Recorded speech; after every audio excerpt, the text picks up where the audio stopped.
Ang mga sumusunod ay maaaring maglaman ng karahasan at mga sensitibong tema. Tapos, si Hilason, o isang karakter na katulad niya sa The Executioner, ay bumungis-ngis na parang isang halimaw na nasa mataas na antas at sumigaw sa lahat. Sugod na! Ang ibang mga bilanggo ay sumugod kay Selkang V, o ang pangunahing karakter sa The Executioner na gustong patayin siya ng buong puso. Sa sandaling iyon, may dalawang agos ng kapangyarihan na sumilay at sumugod para atakehin si Selkang E.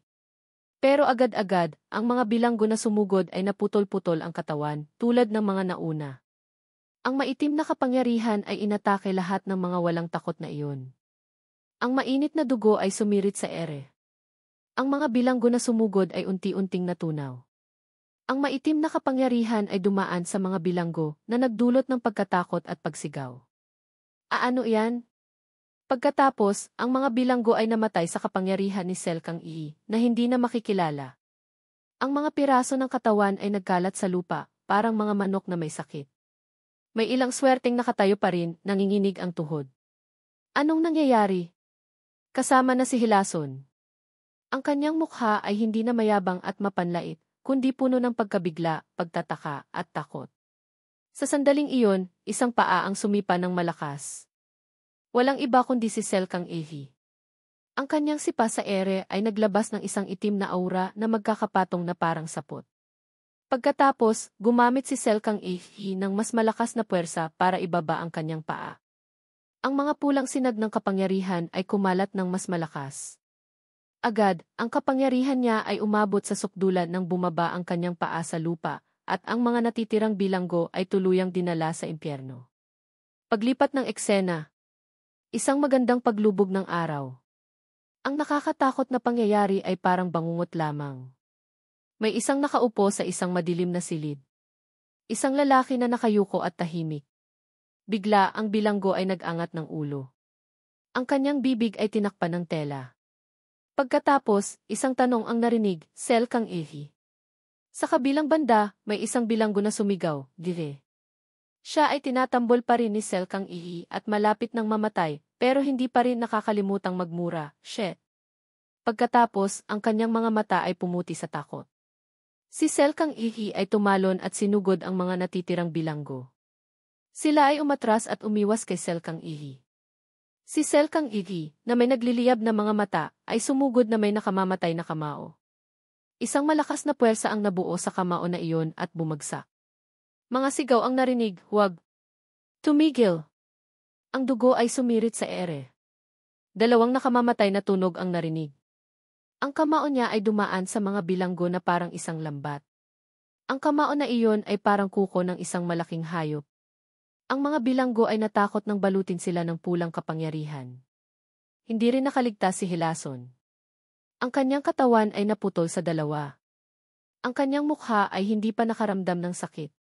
Pagkatapos, ang kanyang mga mata ay pumuti at hindi makapaniwalang sinabi, hindi maaari. Ang resulta ng paglilinis ni Selkang Ehi ay ang mga bilanggo ay naputol sa dalawa. Nang bawiin ni Selkang Ehi ang kanyang kapangyarihan, isang madugong eksena ang natira. Pagkatapos, nagsalita si Selkang Ehi, tapos na ang unang palapag.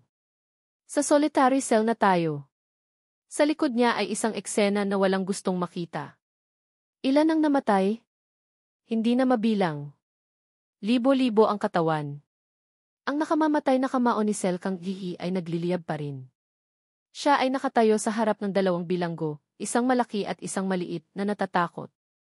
Nagsalita si Selkang Ehi, pumili ka. Magsuot ng aparato o mamatay. Ang kanyang boses ay malamig at ang kanyang mga mata ay matalim. Ang maliit ay nagngalit ng ngipin sa takot, habang ang malaki ay nagngalit ng ngipin sa galit at sinabi, hayop ka. Hinamak niya at itinaas ang kanyang kamay para atakihin si Selkang Ehi na nagmumura. Pero sinipa lang siya ni Selkang Ehi at siya ay naputol-putol tulad ng mga nauna. May 300 katao sa unang palapag. Ang maliit ay nakita ang malaki na namatay at natakot. Mabilis siyang sumuko, ako. Isusuot ko yan. Isusuot ko ang aparato. Sinabi ni Selkang Ehi, lumapit ka at kunin yan. Sumagot siya, oo po, sir. Natakot siya at itinaas ang kanyang mga kamay, iibigay niyo sa akin. Tiningnan siya ni Selkang Ifi. Akala niya ay pinahahalagahan niya ang kanyang buhay, pero bigla siyang umisi. Mula sa kanyang kamay, naglabas siya ng kapangyarihan na mas malakas kay Selkang Ihi. Sinabi niya kay Selkang Ihi, hayop ka. Nagtitiwala siyang pinakawalan ang kapangyarihan kay Selkang Ihi. Tumawa siya na parang baliw, akala mo talaga susunod ako, ha? Hayop ka. Bigla, nanlaki ang kanyang mga mata. Nakita niya na nakatayo pa rin si Selkang Ihi, walang galos. Hindi makapaniwalang sinabi niya, ha? Isa sa mga masasamang tao na nahuli ko ay nagsabi na ang mga walang kakayahan sa katawan ay kaawa-awa. Ito ay maaaring isang sipi mula sa orihinal na The Executioner. Lumilitaw ang isang babaeng bilanggo na nakagapos. Hindi mo alam ang pakiramdam ng pagdurog sa isang tao mula sa malayo, di ba? Maaaring sipi rin ito. Isang pamilyar na kamao ang tumama sa mukha ng bilanggo. Ito ba ang durog? Agad, ang ulo ng taong iyon ay nadurog sa ere. Hindi ba parang pagbasag lang ng itlog gamit ang kamay? Pagkatapos, si Selkang Ihi ay nasa ibang lugar, mas malinis. Pinindot niya ang pulang buton sa dingding. Nang bumukas ang pinto, nakita si Selkang Ihi na nakatayo sa dilim. Narinig ang boses ng nasa loob, ang ingay sa labas. Tiningnan lang siya ni Selkang Ihi ng masama. Nagsalita pa rin ang bulag na bilanggo, 3 taon na rin, ha? Alam kong darating ka. Posibleng si Jin Muwon, isang karakter na may koneksyon kay Selkang Ihi sa kwento. Sumimangot si Selkang Ihi. Patuloy siyang nagsalita, matagal na tayong hindi nagkita, Hero Selkang Ihi. Maaaring ang tawag sa kanya ay Hero dahil sa mga nakaraang nagawa niya. Ang bilanggo ay nasa solitary cell sa unang palapag. Siya si Jin Muwon na kumakain ng tao at nagpapahirap. Tanong niya, naaalala mo pa ba ako? Tumayo si Jin Muwon, parang nagbago ka ng trabaho, ha? Mukhang hindi maganda. Hindi sumagot si Selkang Ihi at malamig na sinabi, pumili ka sa pagitan ng buhay at kamatayan. Inalis ni Jin Muwon ang takip sa kanyang bibig at nagsimulang magsalita, kung alam ko lang na magkikita tayo ulit, ikaw at ang iyong mga kaibigan sa Equality. Paglipat sa nakaraan, kamakailan lang nahuli ng hero team na Equality si Jin Muwon at iginapos sa isang bato. Equality, maaaring ang pangalan ng grupo ng mga bayani kung saan kabilang si Selkang Ihi.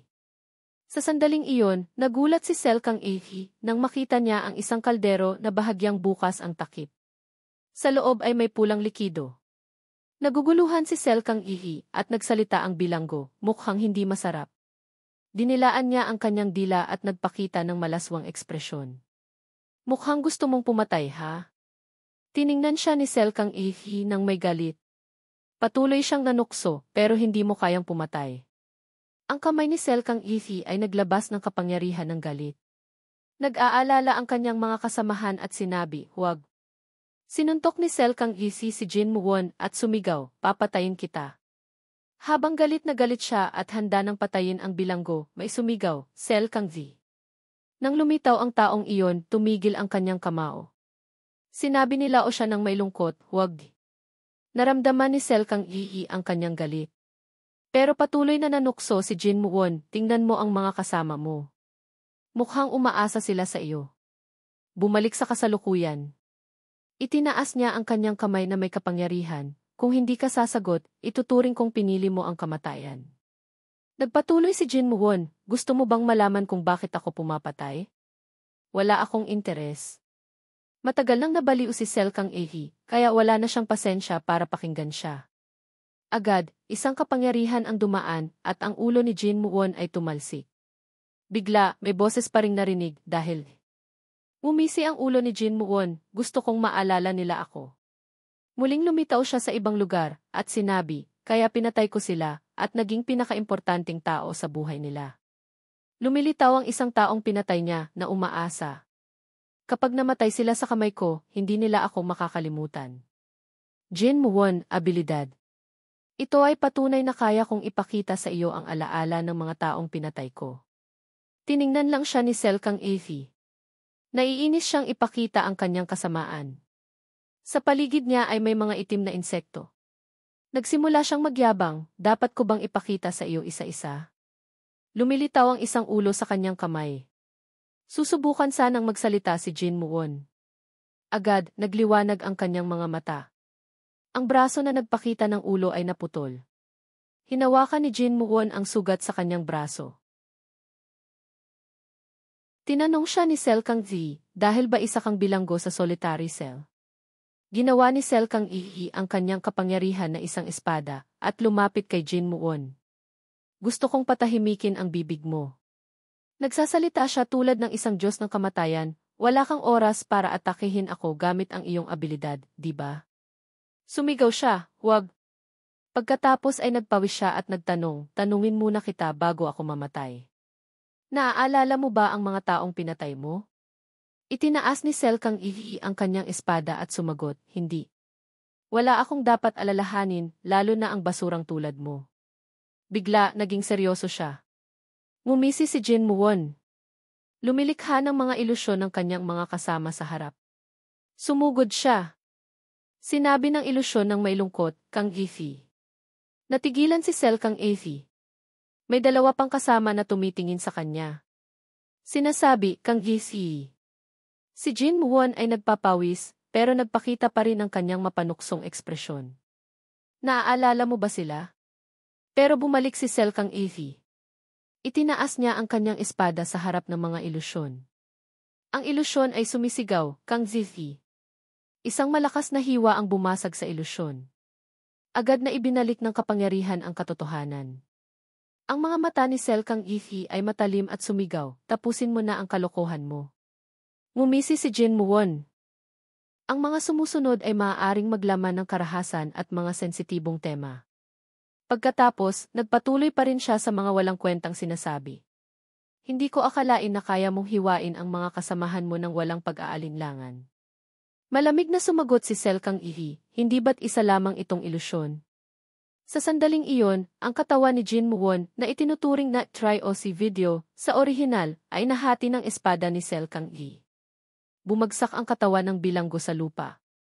Nakayukong tumayo si Sel Kang Ihi at nagsalita, hindi na ako isang hero. Isa akong jailer.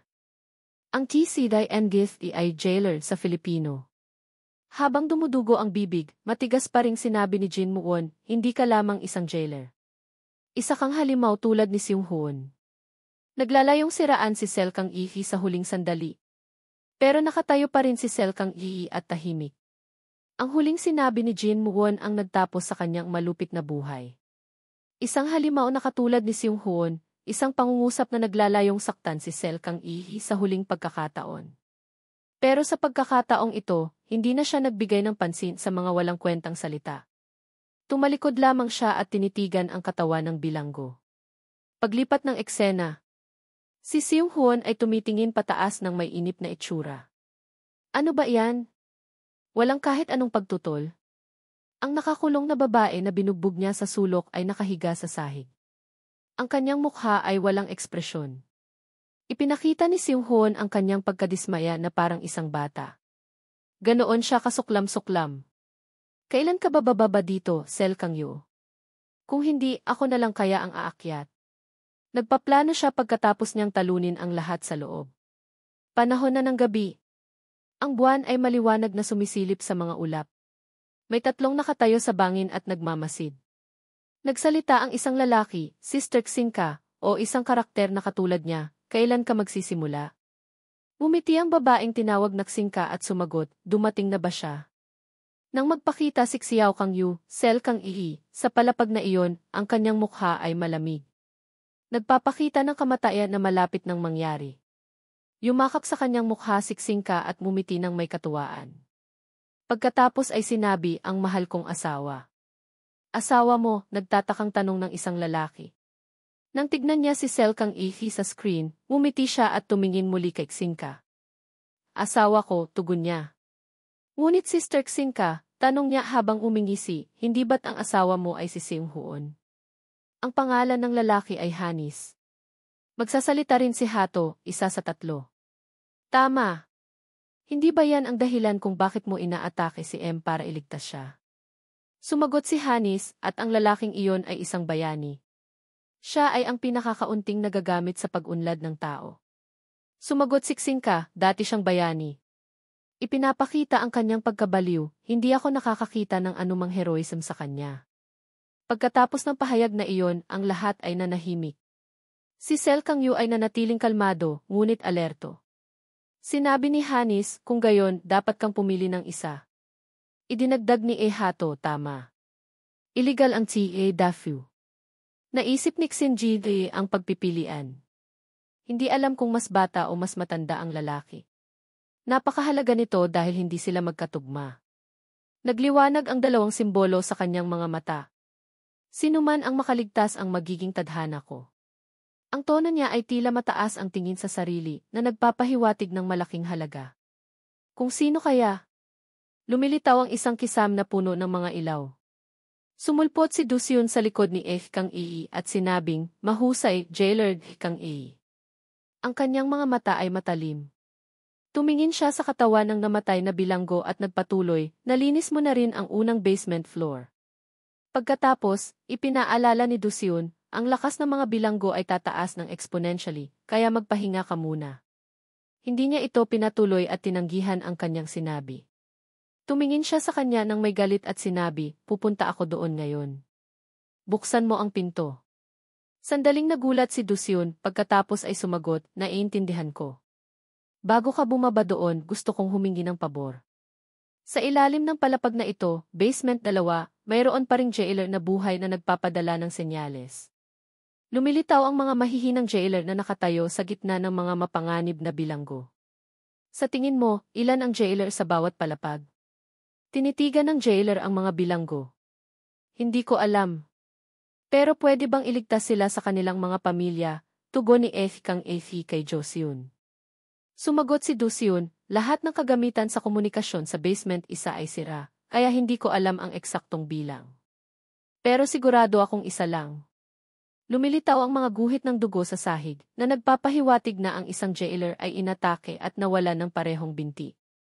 Sinusubukan niyang gumapang sa sahig dahil gumagana pa rin ang lahat ng kagamitan sa komunikasyon sa basement 5. Lumilitaw ang isang kamera. Gumapang ang jailer doon at sumigaw sa kamera.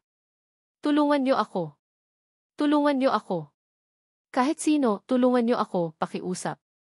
Pero sa sandaling ito, lumitaw si Seung Hoon sa likod ng kaawa-awang jailer, kasama ang isa pang bilanggo. Ang kanyang mga mata ay masama. Agad na namaga ang mukha ng jailer. Ito ay sinundan ng isang malakas na pagsabog. Nakita sa kamera ang dugo. Lubos na nagtagumpay si Seung Hoon. Nagpakita siya ng mapagmataas na ngiti sa security camera. Ipapakita ko ito sa mga nasa itaas. Si Seung Hoon ay may hawak na madugo at nakakadiring bola. Itinuwid ni Sel Kang Ii ang kanyang sombrero at sinabing, bababa na ako. Nagulat ang lahat. Sumagot si Dusyun, bubuksan ko ang pinto sa pagitan ng 2 basement. Pagkatapos ay nagsalita siya sa intercom, pinapayagan. Lumitaw ang isang sinag ng liwanag habang hinihintay ni Sel Kang Ii ang pagbubukas ng pinto. Ipinapayo ni Dusyun muli, dapat kang mag-ingat. Malaki ang pagkakaiba ng kapangyarihan sa pagitan ng mga bilanggo sa 2 palapag, tulad ng lupa at langit. Binuksan ang pinto sa kanyang harapan. Lubos silang nagagalak na gawin siyang libangan. Ahaha!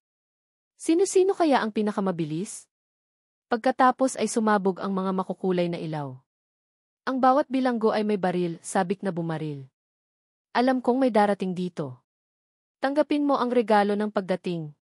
Nagulat si Dusyun nang makita ito at sumigaw, Sel. Sel Kang Ii.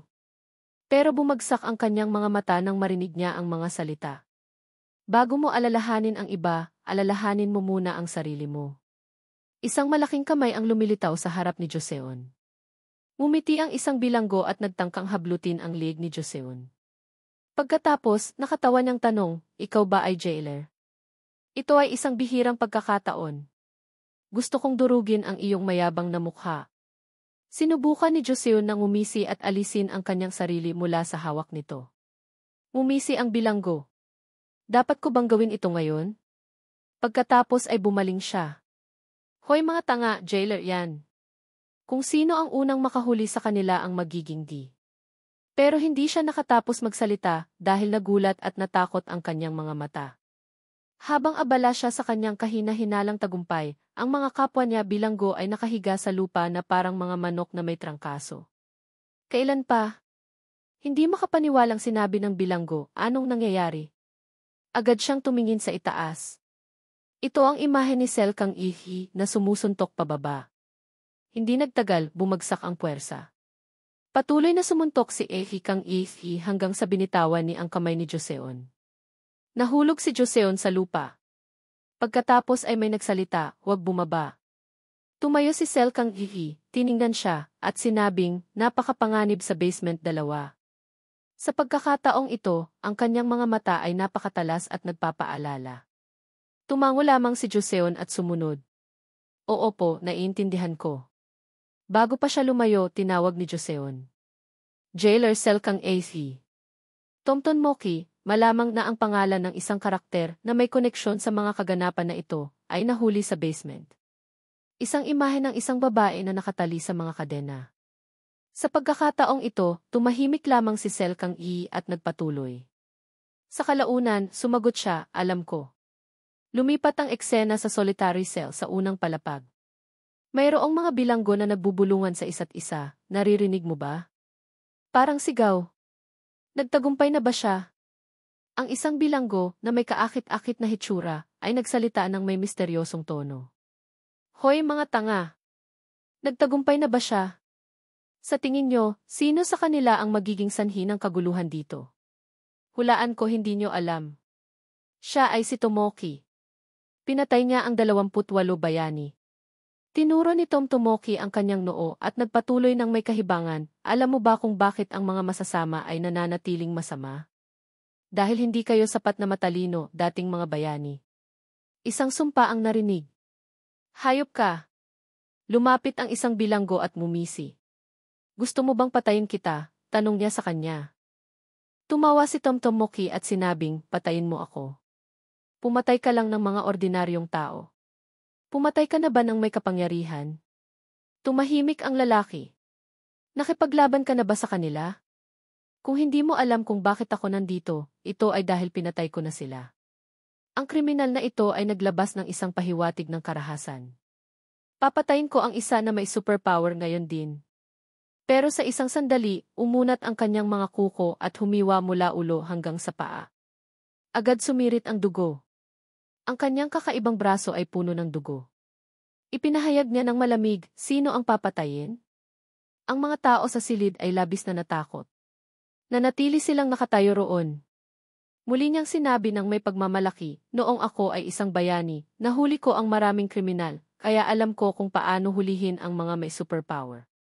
Gamit ang kaalamang iyon, pinatay ko ang maraming bayani. Tumayo si Tomoki sa harap ng katawan na nahati sa 2 at ngumiti. Ngayon, tuturuan ko ang mga tutulong sa akin. Ilalahad ko sa inyo kung paano manghuli ng may superpower. Ang larawan ni Sel Kang Ihi ay lumitaw sa madilim na espasyo. Ang kanyang mga mata ay nagpapakita ng pagiging matalim at tumingin siya sa hinaharap. Muli niyang sinabi at ang mas mahalaga di. Ang kanyang mukha ay kumislot tulad ng isang ahas na may kamandag at sinabing, alam ko ang mga abilidad ni Sel Kang Ihi. Nakakagulat na sinabi. Paano mo nalaman ang mga abilidad ni Sel Kang Ihi? Umupo si Tom Tomoki. Inilagay niya ang kanyang kamay sa kanyang dibdib ng may kumpiyansa. Isa rin akong bayani. Mayroon akong mapagkakatiwalaang mapagkukunan. Nagtanong ang isa pang bilanggo, kahit na alam mo, ano ang magagawa mo sa kanya? Siya ay isang bayani sa Equality, isang organisasyon na puno ng mga nangungunang bayani, hindi tulad ng mga third-rate na bayani na katulad mo. Nagpakita si Tom ng mapanuksong ekspresyon. Pagkatapos ay nagsimula siyang magpaliwanag, mula nang maging chairman sila o siya ng LOLTI, nagkaroon ng mga pagbabago sa propesyon ng isang bayani. Una, binago nila ang paraan kung paano sila magiging bayani. Hindi na sila pinapayagang basta na lang pumatay ng mga bilanggo. Pangalawa, madalas silang nag-organisa ng mga pagsasanay sa pagitan ng mga bayani. Sa wakas, ang ranggo ng bayani mula 1 hanggang 5 ay inalis. Sinabi ni Tom sa kanyang sarili, binanggit ko ito dahil ang panahon na sumali si Sel Kang Ihi sa Equality ay nangyayari habang pinapanatili ang sistema ng pagraranggo. Si AC Kang Ihi ay nakakuha ng isang espesyal na seleksyon ng walang anumang natitirang nakamit o sa madaling salita, pumasok siya sa pamamagitan ng impluensya. Kahit na may mga alinggaw na siya ay kasintahan ni Lao siya. Ang bilanggong ito ay may pag-aalinlangan. Sa totoo lang, hindi ko pa siya nakitang lumaban, pero ang paraan na nilinis niya ang unang palapag sa isang iglap, dapat ay may kapangyarihan siyang third rate, isang antas na mas mataas kaysa sa atin. Tumawa si Tom nang may paghamak. Ang unang palapag ay puno ng mga insekto. Pwede rin kayo. Binanggit ang mga kriminal na may malalaking bilang ng biktima. Hindi ko sinasabi na mahina si Sel Kang Ihi. Malakas siya, pero lubos akong nagtitiwala na alam ko ang kanyang mga kahinaan, kaya magtutulungan kaming talunin siya. Tanong ni Speak, alam mo ang kanyang mga kahinaan? Bakit niyo iniisip ito? Tanong niya. Hanggang kailan niyo balak mag-isip? Magdesisyon na kayo. Nag-aalangan pa rin sila. Papunta na siya dito. Agad silang nagtaas ng kamay. Sasali ako. Sasali rin ako. Tahimik si Speak, kaya bumaling siya sa kanya at nagtanong, ikaw. Nagdesisyon siya. Sasali rin ako. Ano ang plano? Mula noong nakaraang siglo, nang magsimulang magising ang mga tao sa mga superpower, hinati ng mga siyentipiko sa pamamagitan ng pananaliksik ang mga superpower sa tatlong uri. Nagbigay siya ng paliwanag sa uri ng mga abilidad. Nakatingin sila sa hinaharap at naghihintay. Sa pagkakataong ito, lumitaw ang isang pamilyar na sombrero. Pumasok si Ehi Kang Yu sa pinto sa gitna ng kanilang pag-asa. Nandito na siya. Agad, may dalawang nagpalitan ng tingin at lumikha ng mga kidlat. Ang mga kidlat na iyon ay direktang napunta sa mga mata ng isa pang bilanggo. Nasa paningin ko na ang target. Agad na ipinadala ang isang malakas na kapangyarihan sa ulo ni Speak. Tanong niya, nakikita mo ba siya? Nakatayo pa rin sa likod ng isang taong gagamitin na upuan si Tom Tomoki. Mayroon akong abilidad na pisikal na makipag-usap sa pamamagitan ng brainwaves. Sa pagkakataong ito, ang kanyang mga mata ay naipasa na rin sa kumikislap na kidlat. May kumpiyansa siyang sinusuri si Sel Kang Yu. Ang lakas din ni Sel Kang Yu ay nasa sistemang pisikal katulad ko. Naisip ni Tomoki na alam niya ang kahinaan ni Sel Kang Ihi. Nakita niya siyang nagsasanay araw-araw. Nang tren ni Sel Kang Ihi sa mga pagsasanay, hinarap niya ang VC negatibo 12 sa pagsasanay. Sa sandaling iyon, pinagmasdan niya siya ng may paghamak. Pumasok na si Sel Kang Ihi at nakatayo sa harap ng mga kriminal. Naghatid siya ng kanyang signature line. Magsuot ng surveillance device, o kung gusto niyo na mamatay, sabihin niyo sa akin. Bigla, may isang kapangyarihan ang nagniningning mula sa kisam sa kanyang harapan. Hindi nagtagal, isang pagsabog ang sumabog sa tabi ni Sel Kang Yu. Hindi siya umiiwas, hindi ba? Sa sandaling ito, may isang kriminal ang nagpaputok sa kanyang kapangyarihan.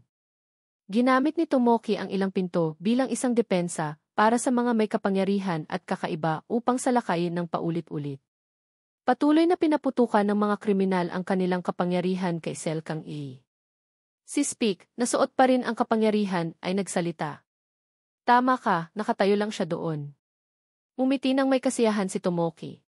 Pero alam din ni Tomoki ang dahilan kung bakit hindi umiiwas si Sel Kang Gu sa mga pag-atake. May isang malaking pagsabog na lumitaw, pero hindi ito nakasakit kay Sel Kang Ihi. Pagkatapos ng pagsabog, lumitaw si Sel Kang Ihi na nanatiling malamig doon. Mula sa likod niya, may isang kapangyarihan na lumapit. Pero may tinatago pa si Tomoki. Ito ang atake mula sa likod. Tumingin si Sel Kang Ihi. Kapag tumingin siya sa isang long-range na atake, ang kanyang mga mata, na dating kalmado, ay nagulat. Ang katawan ni Sel Kang Ihi ay sinaktan at nag-vibrate dahil sa kapangyarihang iyon. Nagbago rin ang bahagya ang kanyang kamay nang matanggap niya ang kapangyarihang iyon. Pagkatapos ng atake, nakatayo pa rin siya doon. Siya ay nakumpleto. Maaaring tumutukoy sa isang sitwasyon o kondisyon. Ang taong naglabas ng long-range na atake ay ngumisi ng may kasiyahan. Kuminang ang isang maliit na buton sa kwelyo ni Sel Kang Yu. Kagamitan para pigilan ang kapangyarihan. Tulad ng sinabi mo, kinuha ko ang mga ito sa mga katawan ng jailer. Isang kamay ang humawak sa liig ni Kya, ito si Speak. Nagdududa pa rin siya. Pero magiging epektibo ba ito? Galing ito sa basement 1. Nagtagumpay si Tom Tomoki. Magiging ayos lang. Kailangan lang na isuot ko ang mga ito sa kanya. Ito ay galing sa basement 1. Para sa second-rate na bayani, sapat na ang 1-0.